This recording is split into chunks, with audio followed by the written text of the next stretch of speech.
Hello friend, स्वागत है आप सभी का आपके अपने चैनल दी एक्सपर्टीज़ में। मैं कनक पंत आपके लिए फिर से एक करंट अफेयर की सीरीज़ लेके आई हूँ। आशा है आप सभी को पसंद आएगी। सभी लोग समय पर आंसर करें और जो हमारे चैनल में फ़र्स्ट टाइम आए हैं वो चैनल को लाइक, शेयर, कमेंट और सब्सक्राइब ज़रूर करें। तो चलिए स्टार्ट करते हैं आज की क्लास को स्टार्ट करने से पहले एक प्यारी सी थॉट हमने रखी है, इसे पढ़ना चाहेंगे। सबसे बड़ा गुरु ठोकर है, खाते जाओगे अक्ल आती जाएगी। कहने का अर्थ है जब तक इंसान को ठोकर नहीं लगती तब तक उसको किसी का भी समझाना या कोई भी चीज़ समझ में नहीं आती है। जैसे ही इंसान ठोकर खाता है वह उसके लिए सबसे बड़े गुरु का काम करती है। अर्थात हालांकि अगर हम ठोकर खाने से पहले ही समझ जाएं तो बहुत ही अच्छा है, लेकिन 95% लोगों के साथ यही होता है कि जब वह ठोकर खाते हैं तभी उनको सफलता प्राप्त होती है। तो यह था हमारा आज का सुविचार।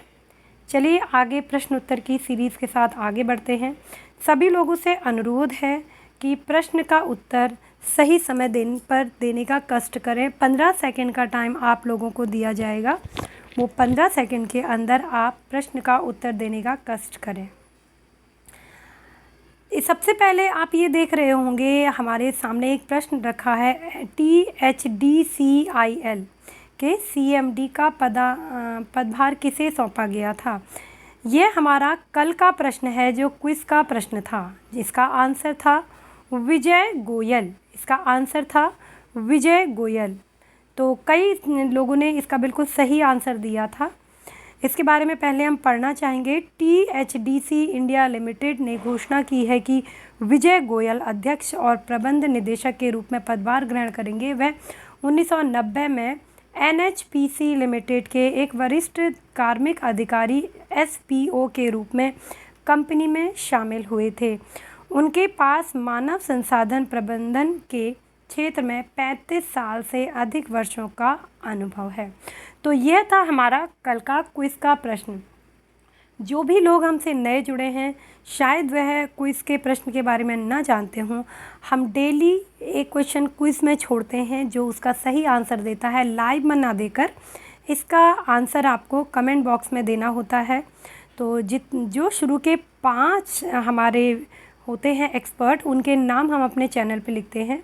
जैसे कि कल का जो इसका आंसर जिन्होंने भी विजय गोयल सही दिया था, उनमें से 5 लोगों को हमने यहाँ पे छांट कर लिखा है, जिनका नाम है राजेश कुमार आर्य, मोनिका राजपूत, शिवांगी यादव, आस्था उपाध्याय, वर्षा कोठारी। इसी तरह आप लोग भी इस तरह हमारे चैनल पे अपना नाम लेके आ सकते हैं। इसके लिए आपने जो क्विज़ का प्रश्न होगा उसको हम बता देंगे, उस क्विज़ के प्रश्न का उत्तर आपको कमेंट बॉक्स में देना होगा। बस लाइव में अगर कोई आंसर करता है तो उसका आंसर नहीं माना जाता है। चलिए तो अब हम स्टार्ट करते हैं आज का सेशन। पहला प्रश्न है, हाल ही में RBI ने किस बैंक को RBI अधिनियम की दूसरी अनुसूची से बाहर किया है। Karnataka bank, Lakshmi Vilas bank, united bank of India, देना बैंक। दोबारा से प्रश्न पढ़ेंगे। हाल ही में RBI ने किस बैंक को RBI अधिनियम की दूसरी अनुसूची से बाहर किया है। ऑप्शन है Karnataka bank, Lakshmi Vilas bank, united bank of India. Then next है आपका देनाजी बैंक। तो इसका सही उत्तर है लक्ष्मी विलास बैंक। आइए देखते हैं इसे संबंधित जानकारी। भारतीय रिजर्व बैंक RBI ने पिछले साल DBS bank India limited DBIL के साथ विलय के बाद RBI अधिनियम की दूसरी अनुसूची से लक्ष्मी विलास बैंक LVB को बाहर कर दिया था। भारतीय रिजर्व बैंक अधिनियम की दूसरी अनुसूची में उल्लेखित बैंकों को अनुसूचित वाणिज्यिक बैंक के रूप में माना जाता है। अगले प्रश्न पर चलते हैं। लुईस हैमिल्टन ने लगातार कितनी बार स्पेनिश ग्रैंड फिक्स जीता है। दूसरी बार, तीसरी बार, चौथी बार या आपका 5वीं बार। एक बार फिर प्रश्न को पढ़ेंगे। लुइस हैमिल्टन ने लगातार कितनी बार स्पेनिश ग्रैंड प्रिक्स जीता है? तो इसका आंसर है आपका 5वीं बार। इससे संबंधित जानकारी, Lewis Hamilton Mercedes great Britain ने 9 मई 2021 को आयोजित स्पेनिश ग्रैंड प्रिक्स जीता है। यह जीत लुइस हैमिल्टन की लगातार 5वीं स्पेनिश ग्रैंड प्रिक्स की जीत है और साथ ही इस सीज़न की तीसरी जीत है। Max Verstappen Red Bull Racing Netherland दूसरे स्थान पर आया है, जिसके बाद वॉल्टेरी बोटास आपका मर्सिडीज फिनलैंड तीसरे स्थान पर आया है। यह race 2021 formula one world championship का चौथा राउंड था। इससे संबंधित आप देख रहे होंगे हमने इनके पिक्चर्स भी लगा रखे हैं जिससे आपको समझने में आसानी मिले। प्रश्न नंबर 3 है, हाल ही में पुस्तक एलिफेंट इन द वोम किसने लिखी है? विद्या बालन हो गया है, यहाँ पे विद्या बालन है ये, कंगना रनौत, कल्कि कोचलिन, हुमा कुरैशी। एक हाल ही में पुस्तक एलिफेंट इन द वोम किसने लिखा है? विद्या बालन, कंगना रनौत, कल्कि कोचलिन और हुमा कुरैशी। तो इसका सही आंसर है ऑप्शन 3 कल्कि कोचलिन।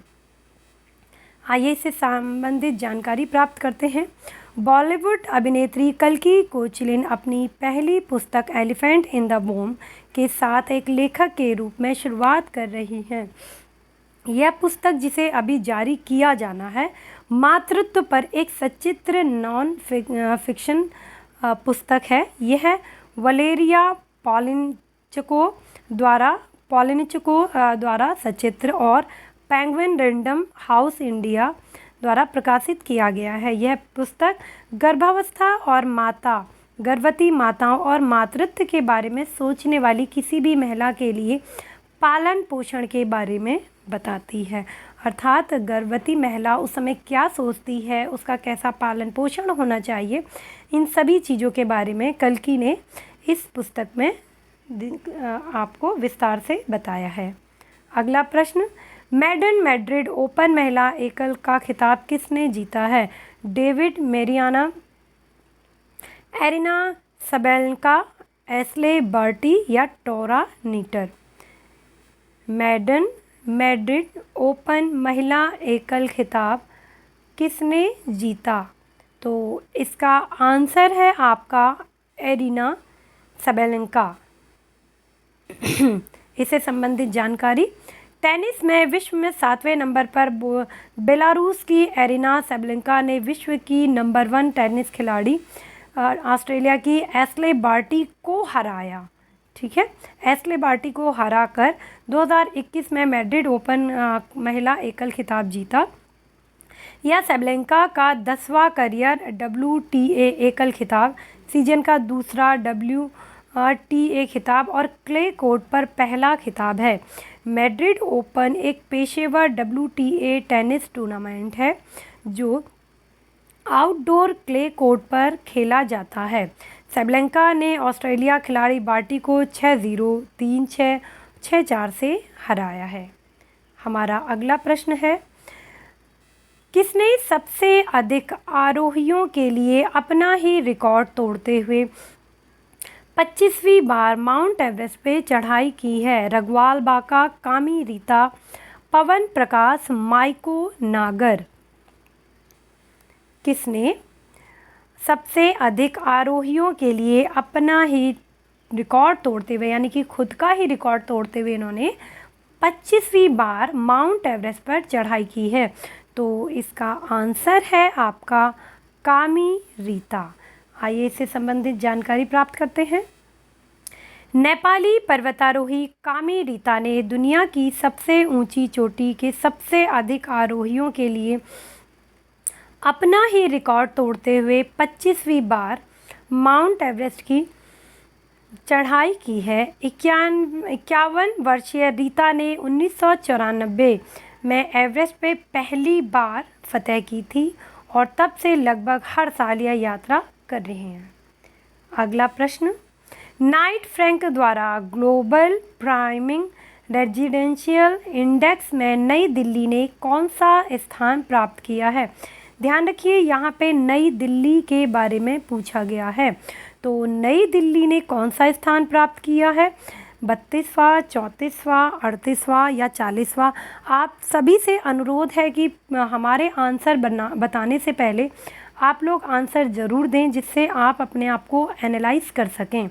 तो इसका आंसर है आपका 32। लंदन स्थित संपत्ति सलाहकार नाइट फ्रैंक ने ग्लोबल प्राइम रेजिडेंशियल इंडेक्स में क्रमशः 32वें और 36वें स्थान पर नई दिल्ली और मुंबई को स्थान दिया है, जबकि बेंगलोर आपका 2021 में 4 स्थान नीचे चला गया है और 40वें स्थान पर है। यानी कि ये 4 स्थान और नीचे चला गया है जितना था, यानी कि 36वें स्थान से ये 40वें स्थान पर चला गया है। इस अवधि में दिल्ली और मुंबई एक एक स्थान नीचे आ गया है। अगला प्रश्न है, अंतर्राष्ट्रीय अर्गानिया दिवस किस तिथि को मनाया जाता है? 8 मई, 9 मई, 10 मई या फिर आपका 11 मई? अंतर्राष्ट्रीय अर्गानिया दिवस कब मनाया जाता है? 8 मई, 9 मई, 10 मई या फिर आपका 11 मई? तो इसका आंसर है आपका 10 मई।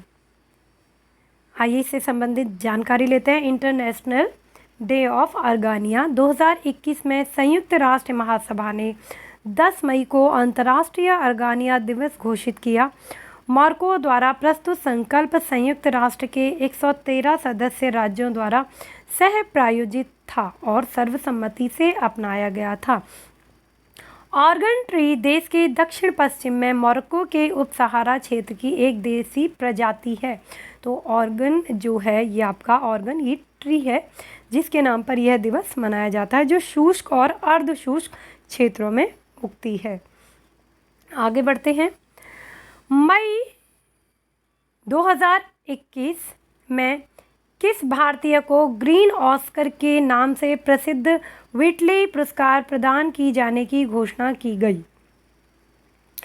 आनंद पाटिल, आनंद कुमार, नुक्लू फोम, राजेंद्र सिंह? दोबारा बताना चाहेंगे प्रश्न।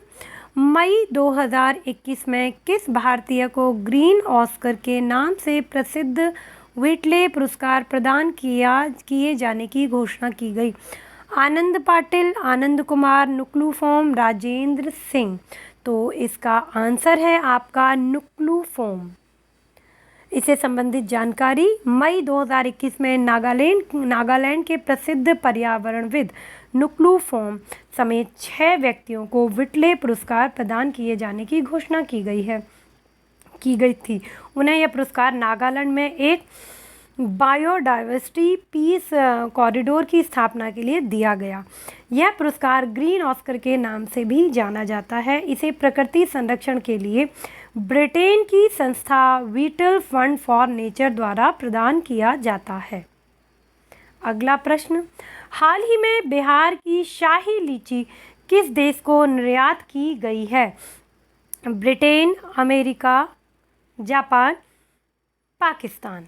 हाल ही में बिहार की जो शाही लीची है उसको किस देश को निर्यात किया गया? कुछ समय पहले हमसे किसी ने पूछा था, हमारे ही विद्यार्थी ने, कि निर्यात और आयात में क्या अंतर है।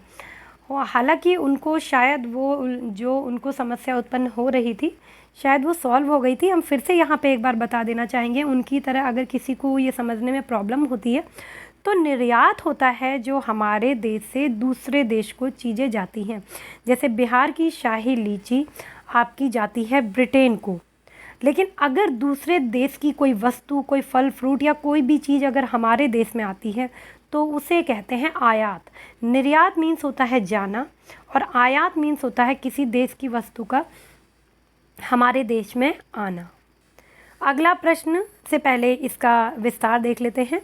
भारत ने 24 मई 2021 को हवाई मार्ग से जीआई प्रमाणित, जीआई टैग हमने आपको बताया है कई बार किसको दिया जाता है, जिसकी आपकी उपलब्धता और जैविक विविधता और आपका उपजाऊ जिसका अधिक होता है और उनको आपका जीआई टैग मिलता है, जो फर्स्ट नंबर पे आते हैं।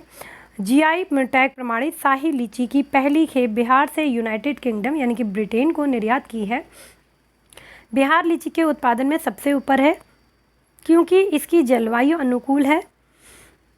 लीची का उत्पादन वैशाली, मुजफ्फरपुर, चंपारण, समस्तीपुर, बेगूसराय और आसपास के अन्य क्षेत्रों में होता है। भारत दुनिया में लीची का दूसरा सबसे बड़ा उत्पादक है, जबकि चीन पहले स्थान पर है। तो 2 प्रश्न के आपको और उत्तर मिल जाते हैं कि भारत कौन से स्थान पर है, दूसरे स्थान पर है लीची के लिए, और पहले स्थान पर आपका चीन। आप सभी लोग आंसर करते रहें प्रश्न को पढ़ने के बाद। तो फिर से हम बीच में एक बार इन लोगों का नाम बता देना चाहेंगे। सभी को कॉन्ग्रेचुलेशंस, जिन्होंने भी कल का आंसर बिल्कुल सही दिया था। इससे पहले हम इनके बारे में बता चुके हैं। बीच में एक बार नाम लेना चाहेंगे क्योंकि जो लोग अगर हमसे नए जुड़े हैं तो उनको बताना चाहेंगे। कल के जो विनर थे, कल के जो एक्सपर्ट थे, वे थे आपके राजेश कुमार आर्या, मोनिका राजपूत, शिवांगी यादव, आस्था उपाध्याय और आपका वर्षा कोठारी जी। आप सभी को बहुत बहुत हार्दिक शुभकामनाएं।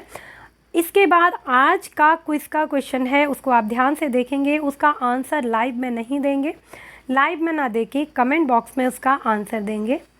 तो आज का प्रश्न है, विश्व थायराइड दिवस हर साल किस तिथि को मनाया जाता है? विश्व थायराइड दिवस हर साल किस तिथि को मनाया जाता है? 22 मई, 23 मई, 24 मई या 25 मई? इसका स्क्रीनशॉट लेके आप रख देंगे। जैसे ही रख लेंगे और जैसे ही वीडियो कंप्लीट होती है आप कमेंट बॉक्स में उसका आंसर दे देंगे। आगे बढ़ते हैं। इंटरनेशनल मिसिंग चिल्ड्रंस डे हर साल किस तिथि को मनाया जाता है? 22 मई, 23 मई, 24 मई या फिर आपका 25 मई? इंटरनेशनल मिसिंग चिल्ड्रन डे 22 मई, 23 मई, 24 मई या आपका 25 मई? तो इसका सही आंसर है 25 मई। 25 मई इसका सही आंसर है। आइए विस्तार से समझते हैं। अंतर्राष्ट्रीय गुमशुदा बाल दिवस आपका इंटरनेशनल मिसिंग चिल्ड्रन डे हर साल 25 मई को विश्व स्तर पर मनाया जाता है। यह दिन उन गुमशुदा बच्चों के लिए मनाया जाता है जो किसी तरह अपने घर पहुंच चुके हैं। उन लोगों को याद रखने के लिए जो अपराध के शिकार हैं और उन लोगों की तलाश करने के प्रयास जारी रखने के लिए जो अभी भी लापता हैं।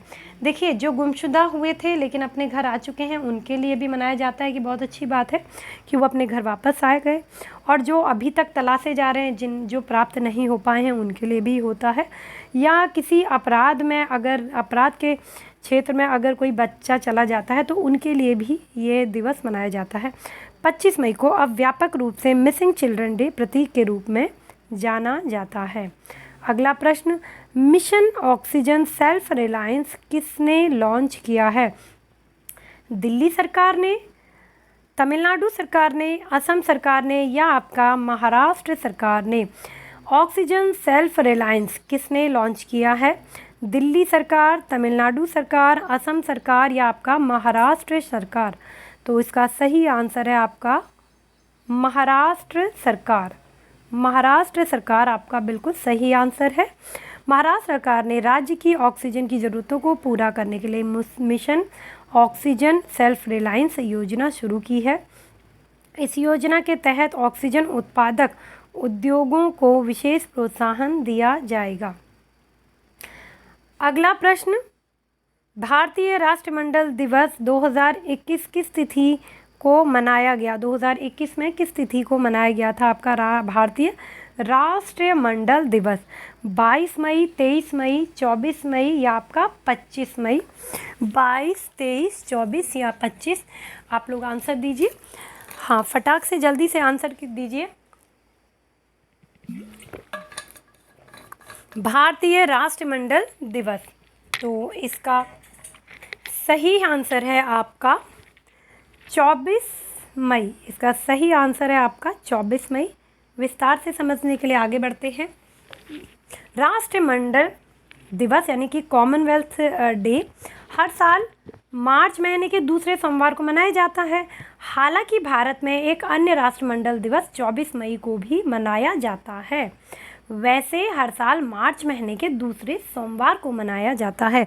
जैसे हमने आप लोगों को अभी बताया था, कल वाले सीरीज़ में बताया था कि मदर्स डे जो होता है वो मई महीने के दूसरे रविवार को मनाया जाता है।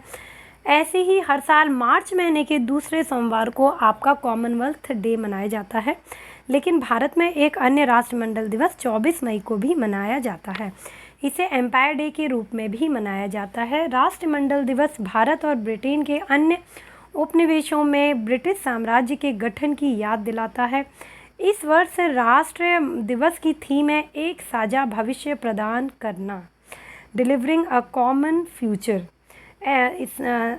इसका सब विषय का उद्देश्य है यह उजागर करना है कि 54 राष्ट्रमंडल देश जलवायु परिवर्तन से निपटने, सुशासन को बढ़ावा देने, लैंगिक समानता प्राप्त करने जैसे आवश्यक लक्ष्यों को प्राप्त करने में मदद करने के लिए कैसे नवाचार होता है कि कोई भी नई तकनीकों को अपनाना, संयोजन और परिवर्तन कर रहे हैं, यानी कि नई टेक्नोलॉजी के थ्रू या किसी के भी थ्रू हम कैसे नई चीज़ों को समझ सकते हैं। हमारा अगला प्रश्न है, चांद पर पानी की खोज के लिए अपना पहला मोबाइल रोबोट किसने भेजा? नासा, इसरो, DRDO या स्पेसएक्स? चांद पर पानी की खोज के लिए अपना पहला मोबाइल रोबोट कौन भेजने वाला है? नासा, इसरो, DRDO या आपका स्पेसएक्स? आप लोग प्लीज़ आंसर करते रहिएगा। जो भी लाइव स्ट्रीम देख रहे हैं वो आंसर प्लीज़ करते रहिएगा, जिससे आप अपना एनालाइज कर सकते हैं अपने आप को कि आपने पढ़ा या नहीं। तो इसका आंसर है आपका नासा। यूनाइटेड स्टेट नेशनल आपका एरोनॉटिक्स एंड स्पेस एडमिनिस्ट्रेशन 2023 में चंद्रमा पर पानी और अन्य संसाधनों की खोज करने की योजना बना रहा है। अमेरिकी एजेंसी अपने आर्टेमिस कार्यक्रम के हिस्से के रूप में चंद्रमा के तहत सतह पर और नीचे बर्फ़ और अन्य संसाधनों की तलाश में 2023 के अंत में चंद्रमा पर अपना पहला मोबाइल रोबोट भेजने की योजना बना रही है। अगला प्रश्न है, भारत जैव विविधता पुरस्कार 2021 वाला भारत जैव विविधता पुरस्कार किसने जीता? अख्तर हुसैन, अहमद, शाजी NM या हरीश खेरा? भारत जैव विविधता पुरस्कार 2021 किसने जीता है? अख्तर हुसैन, अहमद, शाजी NM, हरीश खेरा। तो इसका सही आंसर है आपका शाजी NM। यह इसका सही आंसर है। विस्तार से समझते हैं। शाजी NM, जिसे प्यार से केरल का ट्यूबर मैन भी कहा जाता है, इनको पालतू प्रजातियों के संरक्षण की व्यक्तिगत श्रेणी में भारत जैव विविधता पुरस्कार दिया गया है। अंतर्राष्ट्रीय जैव विविधता दिवस आपका 2 लाख रुपए नकद पुरस्कार और प्रशस्ति पत्र देने वाला पुरस्कार घोषित किया गया है। सभी प्रश्न से संबंधित हमने प्रयास किया है कि उनके चित्रों को, उनके पिक्चर को उनके साथ लगाया जाए, जिससे समझने में आसानी हो। अगर बाय मिस्टेक कुछ गलत पिक्चर आपको लगती है तो उसके लिए क्षमा कीजिएगा। अगर कोई पिक्चर ढंग से शो नहीं हो रही होगी, अगर पिक्चर क्वालिटी शो नहीं हो रही होगी तो उसके लिए हमें क्षमा कीजिएगा। हमारा प्रयास है कि अच्छे से हर चीज़ शो हो, लेकिन अगर ऐसा कुछ होता है तो उसके लिए क्षमा प्रार्थी हैं। वैशाख दिवस 2021 हर साल किस तिथि को मनाया गया? 21 मई, 23 मई, 25 मई या आपका 26 मई?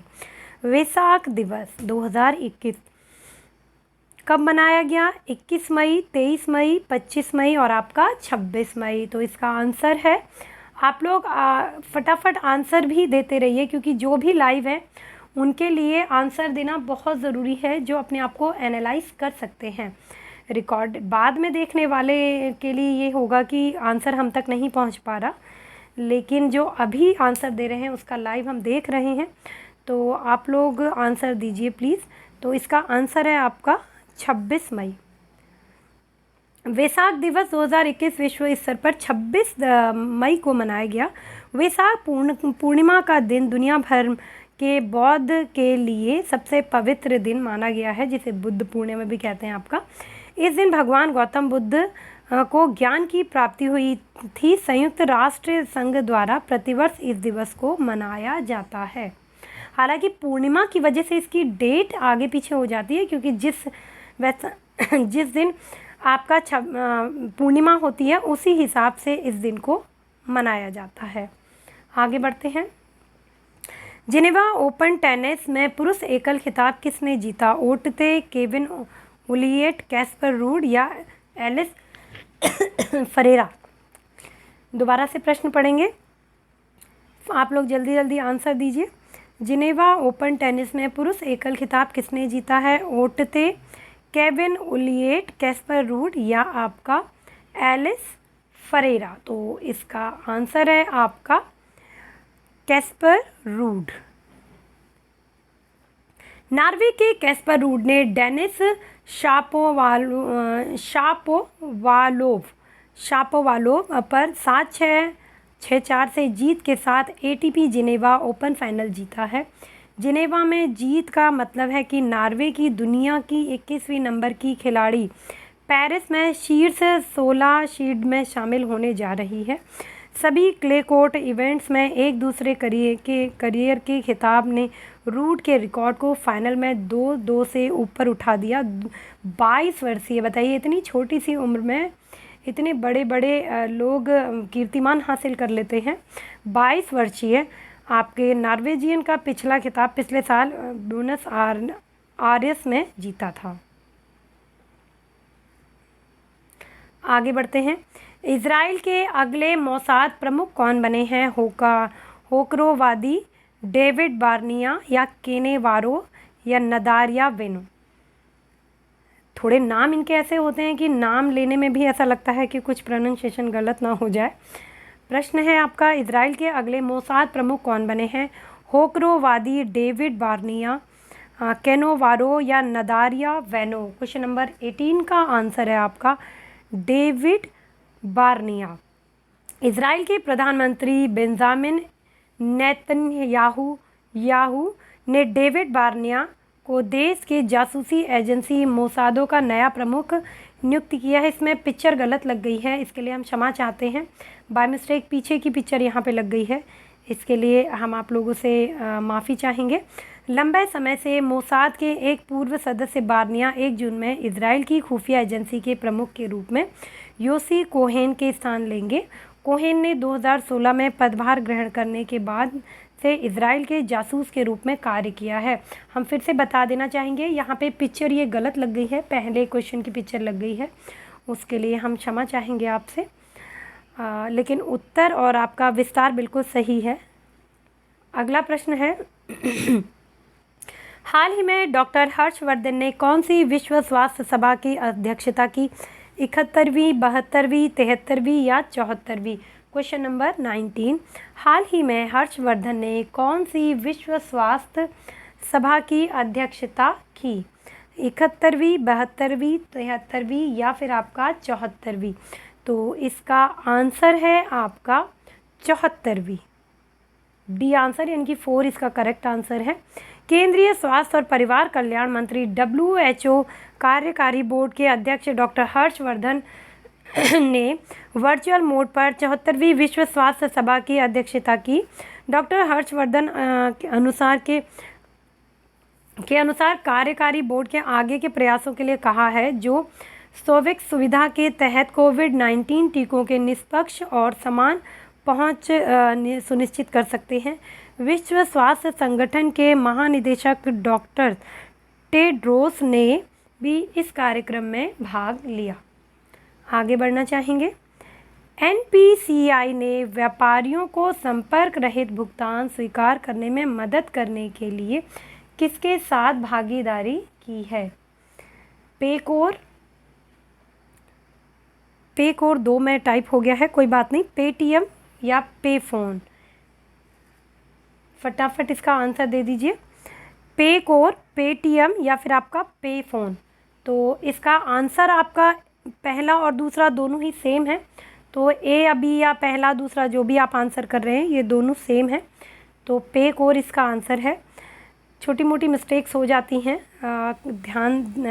कोशिश करते हैं कि ना हो, लेकिन एक मनुष्य होने के नाते प्रकृति का नियम है कि मनुष्य से गलतियां ज़रूर होती हैं।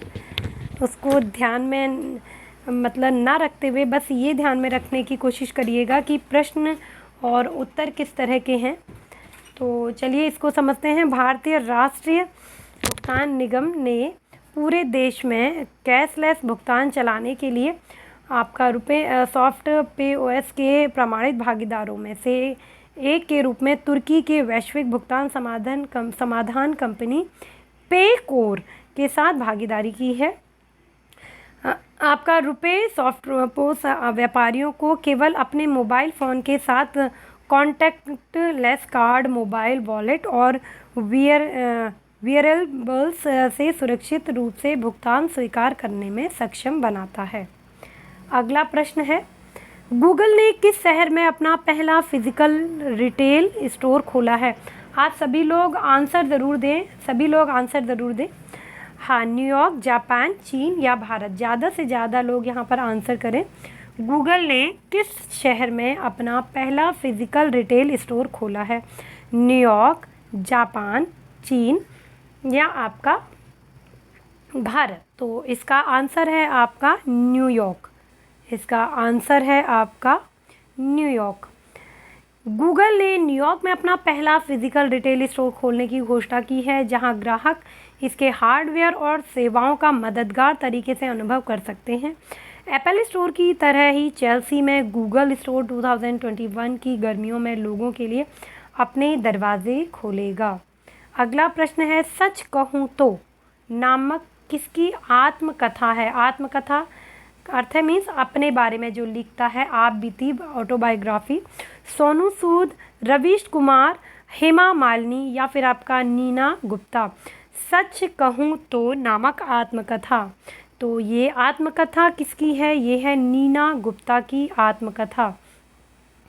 नीना गुप्ता जो एक अभिनेत्री हैं, इनका है बॉलीवुड अदाकारा नीना गुप्ता प्रकाशक पेंगुइन रैंडम हाउस इंडिया द्वारा प्रकाशित अपनी आत्मकथा सच कहूँ तो लॉन्च करने के लिए पूरी तरह तैयार हैं। उन्होंने 2020 में लॉकडाउन के दौरान ये किताब लिखी थी। पुस्तक कास्टिंग काउच फिल्म उद्योग की राजनीति जैसे मुद्दों को संबोधित करती है और यह भी बताती है कि एक युवा अभिनेता को गॉडफादर या गाइड के बिना जीवित रहने के लिए क्या क्या करना पड़ता है। अगला प्रश्न है, एंडी जेसी किस तिथि को अमेज़न के नए CEO बनेंगे? 15 जून, 30 जून, 5 जुलाई, 15 जुलाई। एंडी जेसी किस तिथि को अमेज़न के नए CEO बनेंगे? तो इसका आंसर है आपका 5 जुलाई। अमेज़न कंपनी ने एक शेयरधारक बैठक में घोषणा की कि एंडी जेसी आधिकारिक तौर पर 5 जुलाई को अमेज़न के CEO बन जाएंगे। अमेज़न ने घोषणा की कि जेसी, जो अमेज़न वेब सर्विसेज के वर्तमान CEO हैं, फरवरी में पूरी कंपनी के CEO के रूप में जेफ बेजोस का स्थान लेंगे। आगे बढ़ते हैं। भारत संयुक्त राष्ट्र शांति रक्षकों के लिए कौन सा मोबाइल टेक प्लेटफॉर्म लॉन्च करेगा? Unit core, unit aware, unit India, unit com. Bharat संयुक्त राष्ट्र शांति रक्षकों के लिए कौन सा मोबाइल टेक प्लेटफॉर्म लॉन्च करेगा? Unit core, unit aware, unit India, unit com.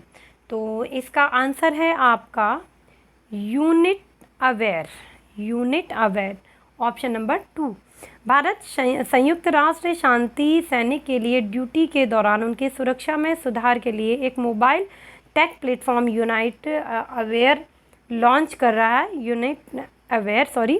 इसे अगस्त 2021 में भारत के संयुक्त राष्ट्र सुरक्षा परिषद UNSC के अध्यक्ष पद के कार्यकाल के दौरान लॉन्च किया जाएगा। UNSC परिषद की अध्यक्षता प्रत्येक सदस्य द्वारा 1 महीने के लिए बारी बारी से की जाती है। हमारा अगला प्रश्न, रुडोल्फ वी सेंडलर पुरस्कार जीतने वाले पहले भारतीय कौन बने? नागेश्वर सिंह, रजत खेरवानी, सी के भगनानी या Nageshwar Reddy? Rudolf V Schindler पुरस्कार जीतने वाले पहले भारतीय कौन बने आपके? नागेश्वर सिंह, रजत खेरवानी, सी के भगनानी और आपका नागेश्वर रेड्डी। तो इसका आंसर है आपका नागेश्वर रेड्डी।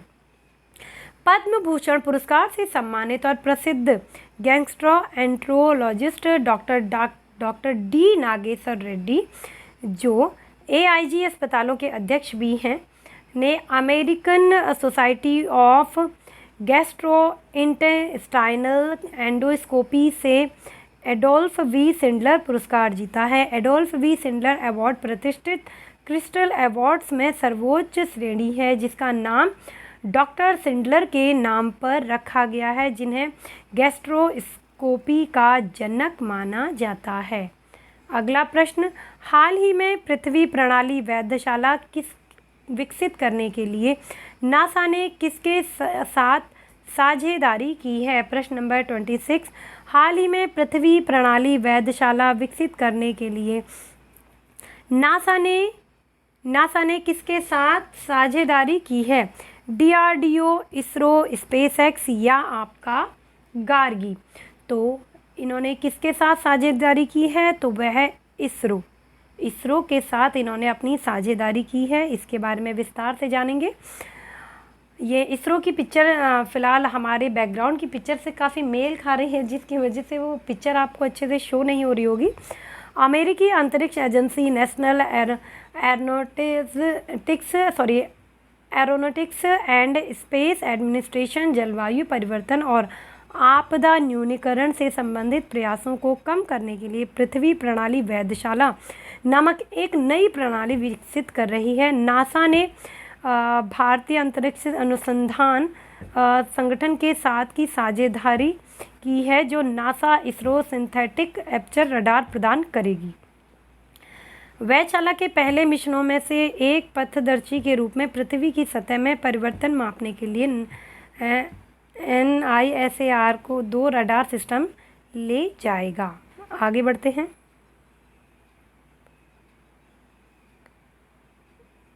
हाँ जी, सही है। आगे बढ़ते हैं। राष्ट्रीय लोक दल के राष्ट्रीय कार्यकारिणी बैठक में सर्वसम्मति से किसे पार्टी का नया अध्यक्ष चुना गया है? जितेंद्र सिंह, नीलेश मिश्रा, हरीश पांडे या आपका जयंत सिंह? राष्ट्रीय लोक दल की राष्ट्रीय कार्यकारिणी बैठक में सर्वसम्मति से किसे पार्टी का नया अध्यक्ष चुना गया है? तो इनका नाम है आपका जयंत चौधरी। जयंत चौधरी आपका बिल्कुल सही आंसर है। राष्ट्रीय लोक दल की राष्ट्रीय कार्यकारिणी बैठक में सर्वसम्मति से जयंत चौधरी को पार्टी का नया अध्यक्ष चुना गया है। जयंत चौधरी के पिता अजीत चौधरी के निधन के बाद जयंत को इस पद के लिए चुना गया है। अजीत चौधरी का कोरोना वायरस संक्रमण के चलते 6 मई को निधन हो गया था। इससे पहले वाली सीरीज़ में हमने इनके निधन के विषय में बात की थी। अगर आप लोग हमसे अभी नए जुड़े हैं और आप लोगों ने अगर वो सीरीज़ नहीं देखी है तो प्लेलिस्ट में जाके करंट अफेयर की सीरीज़ को आप देख सकते हैं, जहां आपको ये वाला प्रश्न मिल जाएगा। अगला प्रश्न है, राष्ट्रपति रामनाथ कोविंद ने बॉम्बे स्टॉक एक्सचेंज के प्रबंध निदेशक एवं नेशनल स्टॉक एक्सचेंज के संस्थापक सदस्य आशीष सिंह चौहान को किसका कुलाधिपति यानी कि कुल अधिपति चांसलर बनाया है, जिसे हम चांसलर भी बोलते हैं? पटना विश्वविद्यालय, दिल्ली विश्वविद्यालय, इलाहाबाद विश्वविद्यालय या फिर आपका मगध विश्वविद्यालय? मगध से संबंध आपका बिहार से हो जाएगा और पटना भी उधर ही हो जाएगा। और इलाहाबाद, जिसे आप प्रयागराज कहते हैं, तो इसका आंसर है इलाहाबाद विश्वविद्यालय। राष्ट्रपति रामनाथ कोविंद ने बॉम्बे स्टॉक एक्सचेंज के प्रबंध निदेशक एवं नेशनल स्टॉक एक्सचेंज के संस्थापक सदस्य आशीष सिंह चौहान को इलाहाबाद विश्वविद्यालय का कुलाधिपति या चांसलर बनाया है। अगला प्रश्न है, कौन सा बैंक NRI खाता खोलने के लिए ऑनलाइन प्रक्रिया शुरू करेगा? Muthoot finance bank, Equitas small finance bank या यस बैंक या आपका इंडस बैंक? तो इसका आंसर है आपका इक्विटास स्मॉल फाइनेंस बैंक। आइए समझते हैं इसे। इक्विटास स्मॉल फाइनेंस बैंक अब पहला स्मॉल फाइनेंस बैंक बन गया है जिसने अपने एनआरआई ग्राहक वर्ग को आसानी से ऑनलाइन खाता खोलने की पेशकश की है। कंपनी लघु वित्त बैंक क्षेत्र की अकेली ऐसी कंपनी होगी जिसके पास समय क्षेत्र के आधार पर वर्चुअल रिलेशनशिप मैनेजर होंगे। एनआरआई के लिए खाता खोलने की ऑनलाइन प्रक्रिया स्मार्टफोन या इंटरनेट से जुड़े कंप्यूटर के जरिए की जा सकती है। सभी लोग ज़्यादा से ज़्यादा संख्या में आंसर दें और अपने आप को एनालाइज करें कि आप लोगों ने कितना सीखा है। वर्ल्ड हंगर डे हर साल किस तिथि को मनाया जाता है? हम आप लोगों से रिक्वेस्ट करेंगे कि आंसर ज़रूर दें। 25 मई, 26 मई, 27 मई या फिर आपका 28 मई। 28 मई से संबंधित काफ़ी आपको चीज़ें मिलेंगी, तो ध्यान से इनको आराम से समझ के करते रहिएगा। वर्ल्ड हंगर डे हर साल मनाया जाता है आपका 28 मई। 28 मई, जैसा कि हमने कहा, इससे संबंधित काफ़ी आपको चीज़ें मिल सकती हैं। वर्ल्ड हंगर डे हर साल 28 मई को विश्व स्तर पर मनाया जाता है। इस दिन को मनाए जाने का उद्देश्य दुनिया भर में भुखमरी से ग्रस्त 820 मिलियन से अधिक लोगों के बारे में जागरूकता बढ़ाना है। इस दिन 2011 के बाद से न केवल भुखमरी की बीमारी के बारे में बल्कि जागरूकता फैलाने के लिए बल्कि स्थायी उपक्रमों के माध्यम से भुखमरी और गरीबी को समाप्त करने के लिए भी मनाया जाता है। और आज अगर हम जानना चाहें कि 13 जून को कौन सा दिवस मनाया जाता है, शुरुआत में हम भूल गए इसको बताना, तो अंतर्राष्ट्रीय एल्बिनिज्म आपका रंगहीनता जागरूकता दिवस आपका मनाया जाता है। 13 June international albinism awareness day. Made to shine के लिए अगला प्रश्न है, 2020 का अंतर्राष्ट्रीय ENI पुरस्कार किसे मिला है? CNR राव, VP मुखर्जी, अक्रम, KK देशपांडे। 2020 का अंतर्राष्ट्रीय ENI पुरस्कार किसे मिला है? CNR राव, VP मुखर्जी, अक्रम या KK देशपांडे। तो इसका सही आंसर है ऑप्शन ए, यानी कि ऑप्शन फर्स्ट CNR राव। प्रसिद्ध वैज्ञानिक और भारत रत्न से सम्मानित प्रोफेसर CN राव को इंटरनेशनल ENI अवार्ड, जिसे एनर्जी फ्रंटियर अवार्ड भी कहा जाता है, से सम्मानित किया गया है। इंटरनेशनल ENI अवार्ड को एनर्जी रिसर्च का नोबेल पुरस्कार माना जाता है। उन्हें धातु ऑक्साइड, कार्बन नैनो ट्यूब और अन्य सामग्रियों और द्विआयामी प्रणालियों पर उनके काम के लिए पुरस्कार से सम्मानित किया गया है। हमारा अगला प्रश्न है, प्रश्नों की संख्या आपका 40 है। सभी प्रश्नों के उत्तर आराम से शांति से सोच समझकर दें, जिससे आपके प्रश्नों का उत्तर गलत ना हो। अंतर्राष्ट्रीय महिला स्वास्थ्य कार्यवाही दिवस हर साल किस तिथि को मनाया जाता है? 25 मई, 26 मई, 27 मई या आपका 28 मई। तो मित्रों, आपको ध्यान होगा, हमने अभी थोड़ी देर पहले ही आप लोगों से कहा था कि 28 मई आपको कई बार यहाँ पर सुनने को मिलेगा। तो अंतर्राष्ट्रीय महिला स्वास्थ्य कार्यवाही दिवस भी आपका 28 मई को ही मनाया जाता है। हाँ जी, 28 मई को ही मनाया जाता है अंतर्राष्ट्रीय महिला स्वास्थ्य कार्यवाही दिवस। 1987 के बाद से प्रत्येक वर्ष 28 मई को विश्व स्तर पर मनाया जाता है। इस दिन को मनाए जाने का मुख्य उद्देश्य दुनिया भर की महिलाओं के स्वास्थ्य और कल्याण से जुड़े मुद्दों के बारे में जागरूकता बढ़ाना है। लैटिन अमेरिका और कैरेबियाई महिला स्वास्थ्य नेटवर्क और प्रजनन अधिकारियों के लिए महिला वैश्विक नेटवर्क ने इस दिन का शुभारंभ किया था। यानी कि गर्भवती महिलाएं से संबंधित और जो भी महिलाओं के साथ समस्याएं होती हैं उनके कल्याण के लिए ये दिन आपका मनाया जाता है। अगला प्रश्न है, हाल ही में अंतर्राष्ट्रीय नारकोटिक्स नियंत्रण बोर्ड INCB का अध्यक्ष किसे चुना गया है? हरिशंकर, जया भारद्वाज, जगजीत पवाड़िया या शंकर भट्टाचार्य। हाल ही में NICB का अध्यक्ष किसे चुना गया है? तो वो चुना गया है आपका जगजीत पवाड़िया जी को चुना गया है। आइए इससे संबंधित जानकारी प्राप्त करते हैं। भारत की पूर्व नारकोटिक्स आयुक्त और भारतीय राजस्व सेवा सीमा शुल्क एक के सेवानिवृत्त अधिकारी जगजीत पवाड़िया अध्यक्ष को चुना गया है। यह विनया स्थित संगठन का नेतृत्व करने वाली पहली भारतीय हैं। आपको लग रहा होगा जगजीत नाम से कि ये आपका भाई लेडीज़ हैं या जेंट्स हैं। फिलहाल ये लेडीज़ हैं जिनकी पिक्चर भी हमने सामने लगाई है आपके लिए।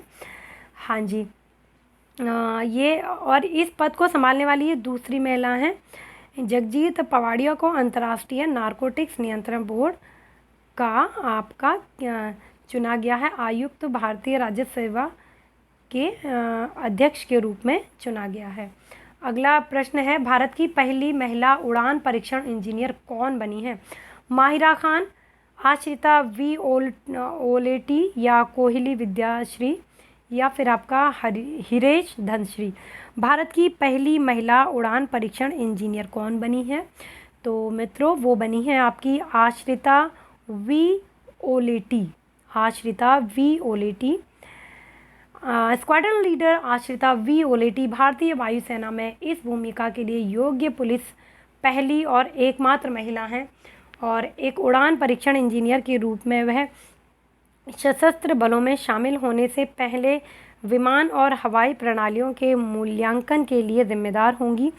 कर्नाटक की मूल निवासी आश्रिता वी ओलेटी ने 43वें यानी कि 43वें उड़ान परीक्षण पाठ्यक्रम के भाग के रूप में स्नातक की उपाधि प्राप्त की है। स्नातक मीन्स ग्रेजुएशन लेवल को बोला जाता है। अगला प्रश्न है, टाटा डिजिटल ने बिग बास्केट में कितने प्रतिशत की हिस्सेदारी खरीदी है? 49%, 55%, 64% या आपका 70%, 49%, 55%, 64% या 70%। टाटा डिजिटल ने, तो फिलहाल इसका आंसर है आपका सी, ऑप्शन नंबर 3, 64%। टाटा समूह की डिजिटल कंपनी टाटा डिजिटल ने online grocery company big basket में 64% हिस्सेदारी खरीदी है। भारत में ई कॉमर्स प्लेटफॉर्म में यह अब तक की सबसे बड़ी हिस्सेदारी खरीदने की डील है। हालांकि टाटा समूह ने इसकी जानकारी नहीं दी है कि डील कितने में हुई है। फिलहाल ये सबसे बड़ी डील की है आपकी बिग बास्केट के साथ टाटा की। अगला प्रश्न, हाल ही में दुनिया का सबसे पुराना सोना कहाँ मिला है? सबसे पुराना सोना कहाँ मिला है? जापान, जर्मनी, फ्रांस और भारत। जापान, जर्मनी, फ्रांस और भारत। क्वेश्चन नंबर 36, तो इसका आंसर है आपका जर्मनी में मिला है आपका। जर्मनी में खुदाई के दौरान के सबसे पुराने सोने के आभूषण पुरातत्व विभाग को मिला है। पुरातत्व विभाग के अनुसार इसे 3800 साल पुराना बताया जा रहा है। यह गहना 20 साल की महिला के कब्र से निकला है।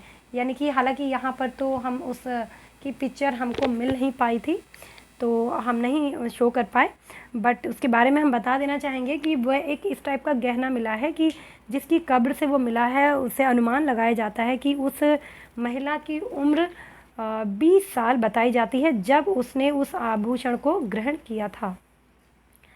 अगला प्रश्न, संयुक्त राष्ट्र शांति सैनिक का अंतर्राष्ट्रीय दिवस हर साल किस तिथि को मनाया जाता है? 29 मई, 30 मई, 31 मई या आपका 28 मई।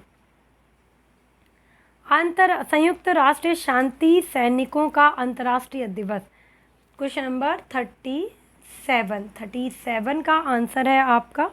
37 का आंसर आपका थोड़ा बदल जाएगा, ये हो जाएगा आपका 29 मई।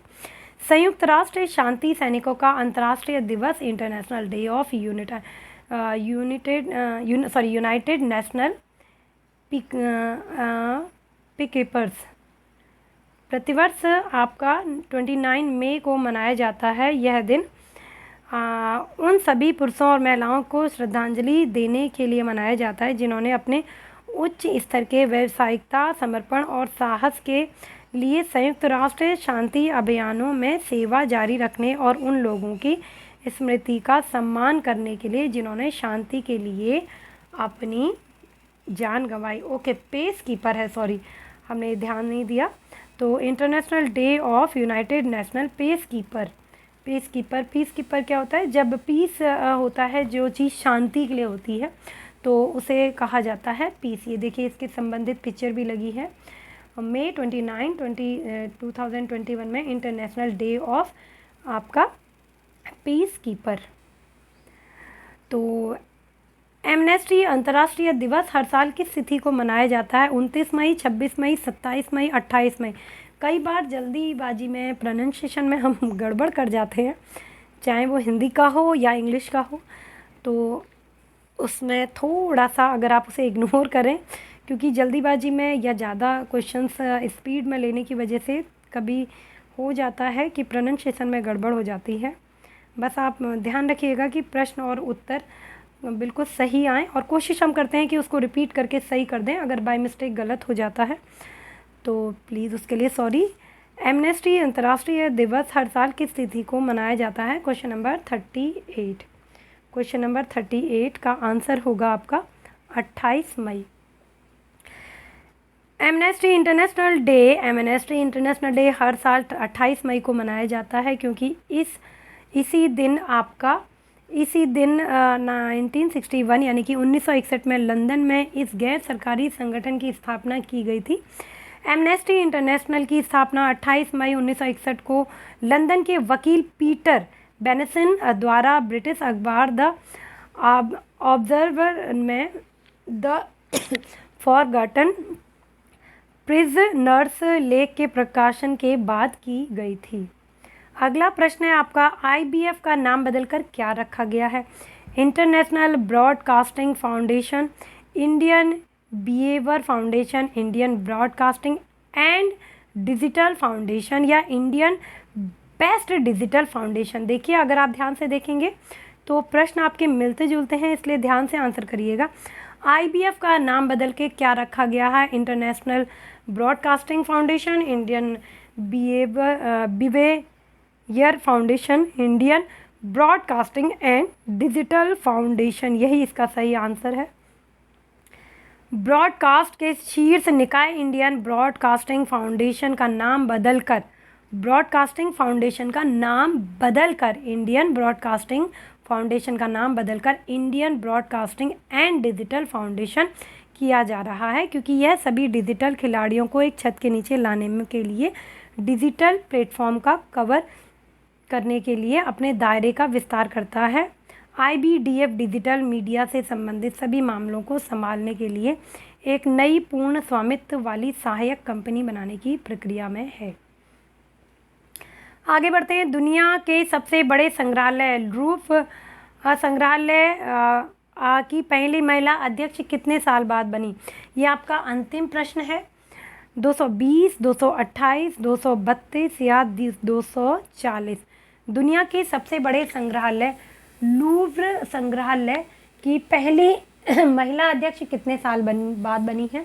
तो इसका सही आंसर है आपका 228 साल बाद। सोचिए, इतिहासकार लॉरेंस डेस आपका कार्स 228 वर्षों में पेरिस फ्रांस में दुनिया की सबसे बड़े संग्रहालय लूव्र संग्रहालय की पहली महिला अध्यक्ष बनी। उन्हें फ्रांस के राष्ट्रपति इमैनुअल मैक्रोन द्वारा मूसी डू लूव्र की पहली महिला अध्यक्ष के रूप में नियुक्त किया गया था। 54 वर्षीय लॉरेंस डेस कॉर्स वर्तमान में मूसी डी ऑर्से पेरिस ऐतिहासिक संग्रहालय का नेतृत्व कर रहे हैं, जो 19वीं सदी की कला को समर्पित है। तो ये फिर से हम एक्सपर्ट के नाम आपके सामने रखना चाहेंगे। जो भी देर में आए हैं, जिन्होंने पहले क्लास नहीं ले पाए हैं, वो बाद में रिकॉर्डेड देख सकते हैं वीडियो और समझ सकते हैं हमने क्या क्या आज पढ़ाया था। तो ये हमारे कल के एक्सपर्ट थे, जो कल प्रश्न पूछा गया था। आज का प्रश्न आपको क्विज़ का क्वेश्चन 10 नंबर वाला मिल जाएगा। हमेशा की तरह आज भी आप जैसे ही वीडियो कंप्लीट होती है वैसे ही कमेंट बॉक्स में उसका आंसर देंगे। कल के विजेता थे राजेश कुमार आर्य, मोनिका राजपूत, शिवांगी यादव, आस्था उपाध्याय, वर्षा कोठारी। आप सभी का धन्यवाद। आप हमारे साथ बने रहे, इसी तरह कंटिन्यू हमारे साथ बने रहिएगा। कल या परसों से हम अपना फिर से रेगुलर वही लाइव वाला स्ट्रीम स्टार्ट करेंगे, जिसमें बाय फेस हम कंटिन्यू आपके साथ लाइव रहते हैं।